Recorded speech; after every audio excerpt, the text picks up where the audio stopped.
薄いのアホ。プリズムパワーメイクアップカードレディ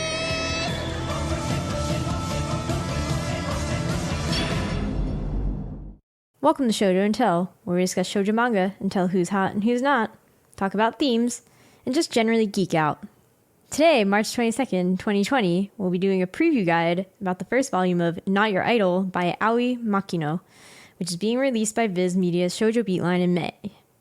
I'm your host, Ashley McDonald, and I'm here with Asher Softman. Ayo. That one's Asher Softman. That is me. Yes. We haven't done a preview guide in, let's not talk about how long. Been a year or two. Yeah. 1.5 years. All right, literally the average of what I said. Yep. So preview guides are where we talk about more currently running manga, just, the first volume, whether we liked it, disliked it, more of a review style quick thing. This is actually the first time where I have gotten a review copy, and it is not out yet, so special. It's pretty cool. So Not Your Idol. What is Not Your Idol about, if you haven't heard about it? Not Your Idol is about a girl. First thing to establish. Girl named Nina Kamiyama. Yes. Yes, that's her name. I said it. And she used to be in an idol group, but she had an unfortunate incident at a handshake meet and greet with one of her supposed fans who decided to attack her with a knife. And that was very traumatizing for her. So now she dresses as a boy, goes to school, dressed as a boy. And, everybody thinks that she's weird.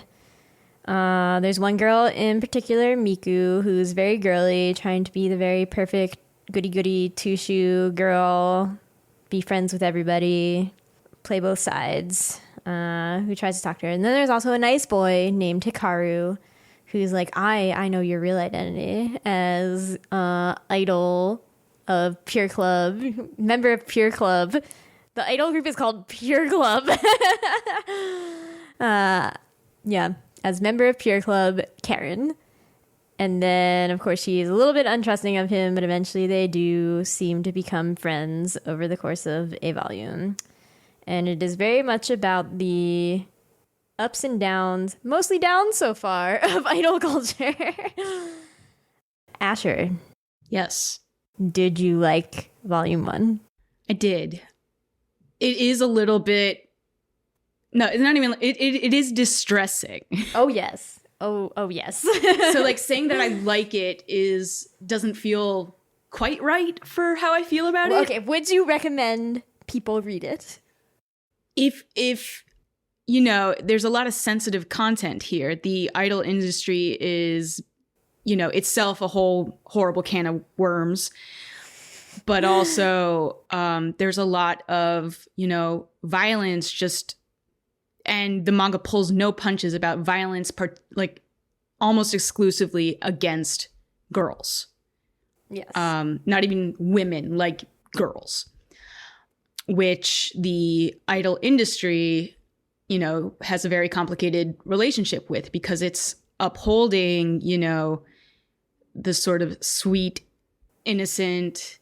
It's called Pure Club. This idol group in the manga, while not doing a lot to protect their idols. And sort of the whole premise of idols belong to everyone is addressed in the manga, in this, and we don't know what the answer is going to be yet to that question, really. There are a lot of plot lines established just in volume 1. So I was very engrossed. I also wanted to cry from about page 30 onwards, so no. Yeah.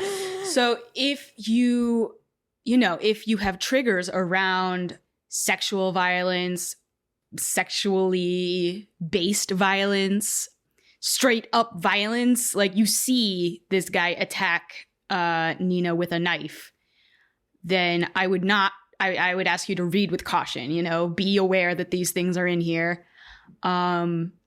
if you have any interest in the roles that gender and gender presentation act in society and the effect it has on real people's lives, I would recommend this, despite the fact that these are not real people.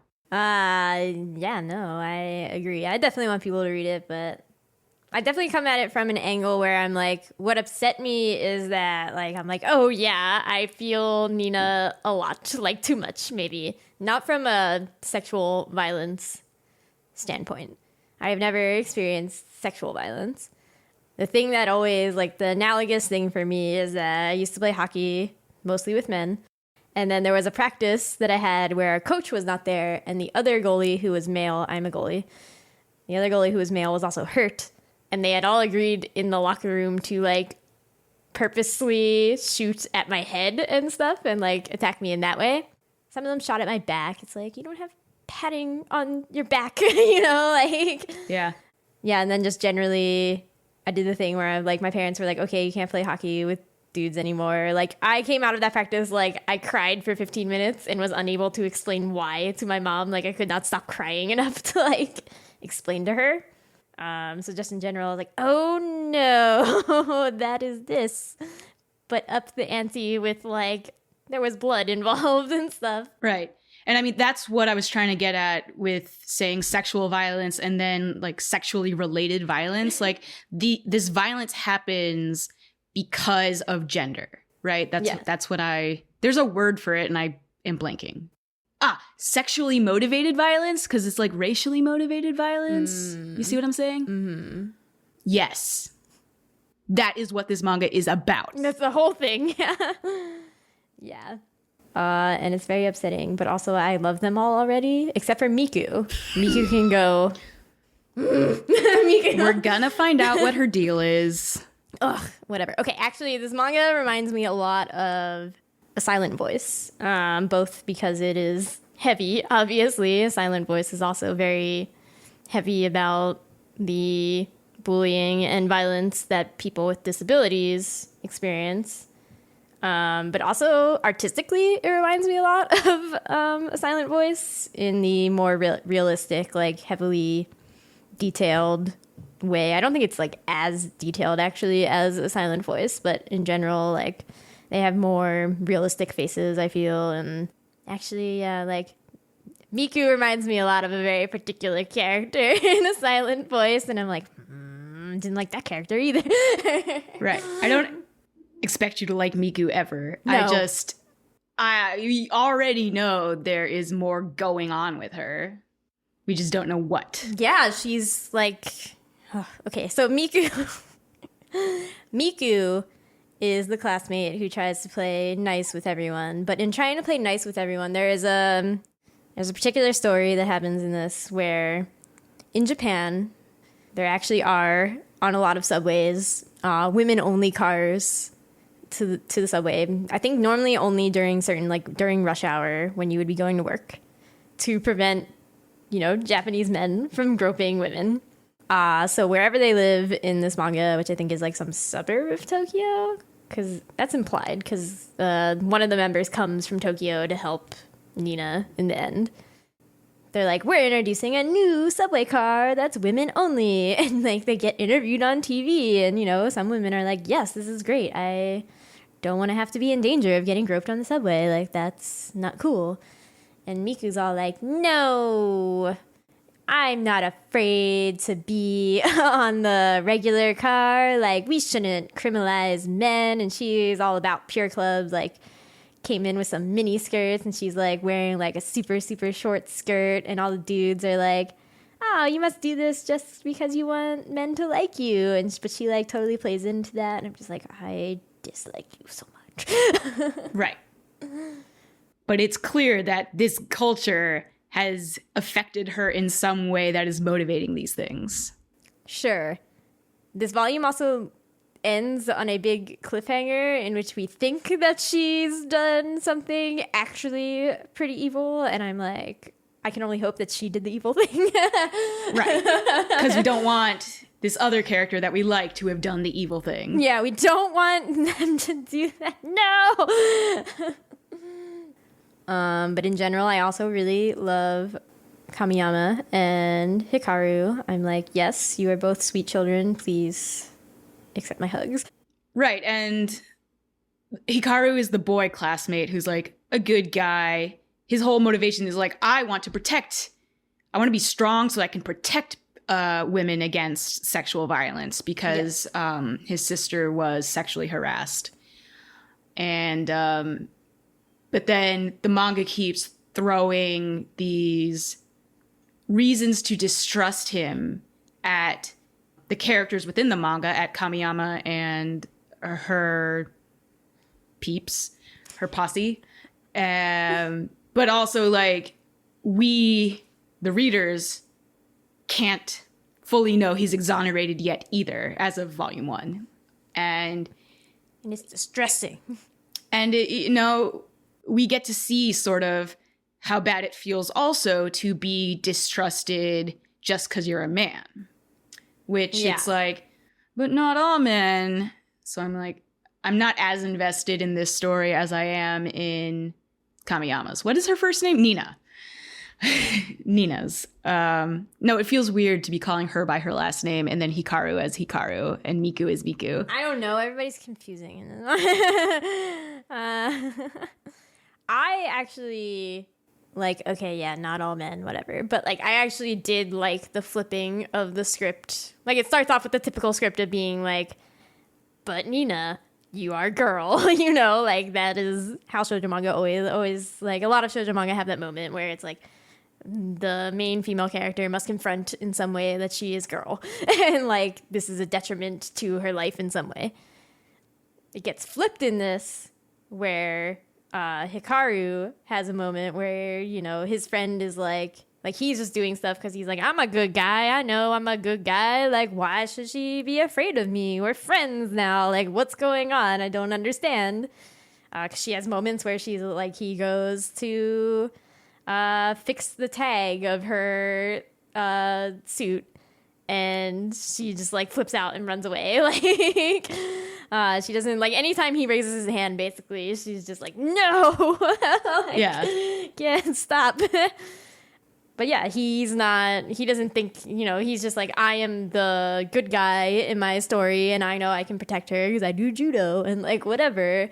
He's really funny. He's adorable. He's adorable. So he doesn't normally have to think about, like, he doesn't think about his gender in a way that I think most women are like always thinking about their gender in some way.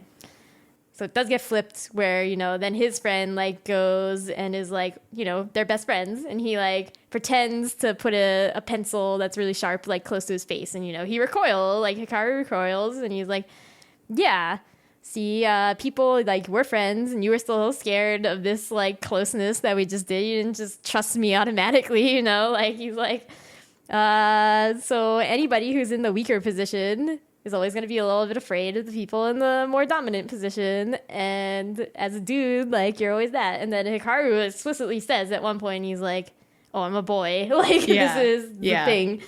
And I was like, what? I appreciate that moment.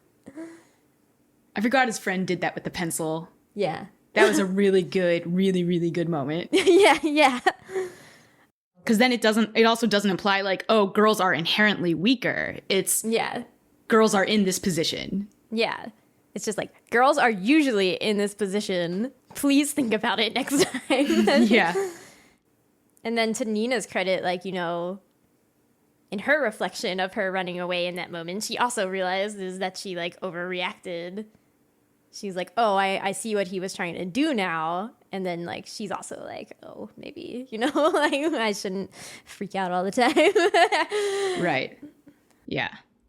She is aware that she can't go through her life distrusting people all the time. And she's trying to make these decisions that make it so that she doesn't have to. Like, I am dressing like a boy so that people won't see me as a target. Yeah. It's things like that. And I think that is also a very cool nuance to this trope. Yeah. I like it because I'm like, I kind of do that. Like, honestly, like, I normally wear like track pants and stuff. Even when I work from home now, but I used to go into the office and I would wear track pants and like t-shirts and be like, well, if I'm really inconspicuous on this crowded subway, like nobody's gonna do anything to me. Sometimes it worked a little too well though. Like people then would elbow me in the face because they like, couldn't see I was there. Like it was bad. That probably has more to do with your I'm really height short than anything. It's true. It's bad. It's all very bad. But yeah, I'm like, no, this blend into the crowd thing is it's difficult. I'm very curious to see this purity. Okay, so the threads that are running through it are Nina left the idol group, but the idol, she was the most popular one in the idol group. She was the center singer and everything. So now the idol group is still together and is actually really supportive. I like that too. Like they still call her and are like, hey, what's up? We're still friends. It's cool. Yeah, and yeah. I'm like, that's sweet. It did imply at the end, you know, their sales have gone down. So like their producers and stuff are like, no, convince Nina to come back. Right. Like, Yeah. so that's one thread. It's like, Nina got into being an idol for really nice reasons. Like she's just like, I just wanted to make people happy, and that's cool. And like, you know. So it's like, will Nina join the idol group again? There's the stuff with Miku, which is like, what's up with Miku? Is she gonna have a redemption arc? Yes. I don't know. Is she helping gropers? Maybe, probably. Well, that's the question, is like, does pressuring other people to like keep your head down, don't make waves, like who does that help? Yeah. And then there's all the stuff with Hikaru and like, what are these people doing? What's he doing? Right. Are they gonna be lovers? I don't know. Right. There's the person that attacked Nina, who's still out there. Yeah. So there's a lot of interesting things, and I'm very excited. I'm gonna cry so much. It's gonna be. Yep. Oh boy, I don't know, man. I don't. Yeah. Don't read this manga when you're already emotionally compromised. Yeah, don't read this manga when you have your period. I didn't say that. I did. I own it. Yeah. Also, just like the art is really cool. I think this is another case where it's always with art like this where you like the art more than I do. I don't know, and you know more about like art stuff than I do, so I don't know how to explain. Like you could explain to me what you dislike, and that might help me understand. So it's things like this and Beastmaster, I think, where you were like, the art's really pretty, and I was like, yeah, is it? Okay. For me, it's just like, I don't know, something about this classic manga style with the very, and you keep calling their faces realistic, and I really don't feel that, but not like it's less cartoony, yes. Yeah, and I don't think so much with Hikaru and Nina, but with like the side characters, like they have more, I don't know. It's hard because you haven't read A Silent Voice. So like, yeah. I think you would get it more if you read A Silent Voice. Probably I would. For me, I prefer that cartoonier thing where you can see more emotion because it's more exaggerated, certain features. Where here it's all very sort of sedate artistically, I guess. I did find it interesting yesterday when we were reading Takane and Hana. Like, I've been reading Takane and Hana. This is volume 12. Aster was just like, I'm just going to read over your shoulder for like half this volume. And you commented that the art was really... It was barely less than that. Okay, anyway. You commented that the art was really good, and I was like, interesting. There are things about, like, particularly the eyes in Takane and Hana where I'm like, no, that's not right. But yes, I overall, I enjoyed that type of style more than this one.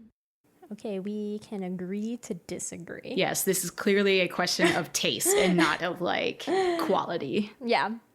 So, in conclusion, do we want to predict what's going to happen, actually? Do you have... You know I hate predicting. I do too. Why do we have this? I don't know. It's a thing that people do. Do you think Nina's going to become an idol again? I don't know. I really don't want her to. Yeah. If she does, I want her to speak up about how messed up the idol thing is. Because it is nice that when they bring up her time as an idol, it's like, you inspired my sister, or you inspired me, or there's something, it's nice to be something that, like, cute things make people happy. Yeah. I like that. Okay, yeah, exactly. I can get behind that message. I think her motivations were good, yeah. Her motivations were good. She was, and she was aware of, like she fully believed idols belong to everybody. Yeah. I want her to find a different understanding of what an idol is, because you have to still be a human being. And, like, I'd love for her to be just, like, do a solo thing. And not be part of an idol group, because I feel like that is more limiting to what you can be and say and present yourself as. Yes. On the flip side, don't you think that she needs a little support group? Yes. Right. Well, when you're an idol group, it's not just your fellow idols that are your support group. Hikaru should be her number one support person. Pending that he's not bad. I don't think he's bad. Oh, man. I predict they catch this evil knife guy. Wow. What a tough prediction. Okay. I know. Okay. I'm a little afraid it's going to turn out to be somebody in the judo club. Right. Well, yeah. I mean, that's... No, like in that judo club. Yeah. Oh, that's what we're implying? Okay. Okay. So, again, Not Your Idol is coming out in May. I definitely think you should buy it, pending that you don't mind crying a lot. Right. Yeah. I don't know what other people's tastes are. I don't know what people want, so I'm never going to tell anybody what to read. I definitely want to read more, is what I would say, as far as a recommendation goes. Yes. If you trust us. You've been with us for a couple podcasts about some various mangas at this point. You know what we like and dislike, okay? That's what I'm saying. Okay. So Not Your Idol is one of a few new Viz series coming out. There are some other ones that I think you should also check out.